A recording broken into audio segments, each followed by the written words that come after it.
Hey, welcome to Dave's Homestead. Of course, now we bought a farm. So last year we bought a farm. This time last year we made an offer on a 20-acre farm, 22-acre farm actually. Got it registered with the state and all that. So I haven't been doing videos because we've been building chicken coops and we've been building poultry palaces and um, breeding goats and breeding dogs and breeding rabbits and fishing in the pond and getting more bees and more ducks and more guineas and turkeys and a cow and a donkey, um, a tractor with a backhoe.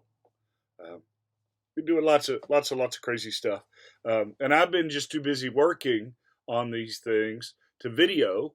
Well, my wife is really good now at going out and taking little short videos of her, you know, reading or the boy reading to the donkey, or trying to ride the cow or whatnot.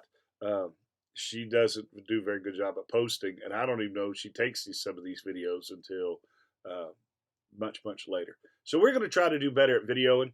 Uh, One thing that we're trying to do here now that we have registered DGW Homestead, David Jenny William Homestead, is unlike the old stuff where winging a prayer, uh, trying to figure out how to get as much done possible with the least amount of money, right? Just try and junk out. Uh, this is our permanent home. We bought it. We're gonna stay here. We'll stay here forever, and so we're going a lot slower, a whole lot slower. Um, just trying to get stuff done right. So my new office here, you can see, we took the two shipping containers from the old land, brought them out here, scrunched them in together, and then put a 24 by 40 pole barn scrunched up to it. We're eventually going to deck over the top of these boxes, but in one end and in the end back here, we made a little office. Got little built-in gun safe, built-in shelves, books, reloading stuff, sofa. Still going to put some pictures on the wall back here. Man cave junk, laminate floor, and the whole nine.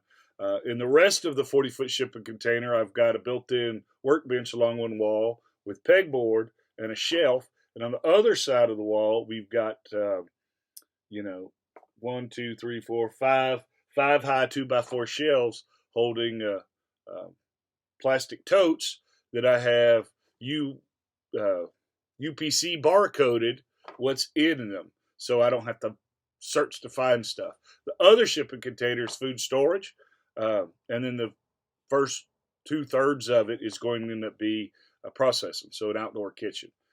Trying to work through the regulations with the USDA and the FDA and all those people so that I can, I can always butcher my own animals, but I would like to be able to sell rabbit meat and chicken and stuff to other folks. And there's some exemptions, but one people will say the license come from another, the other will say no, the other people, and it's just really hard to pin them down of what I actually have to do. So if you have missed us, I hope to do a little better at videotaping, but I don't know. We're really busy working out here. It's a lot harder having a cow than reading about getting a cow.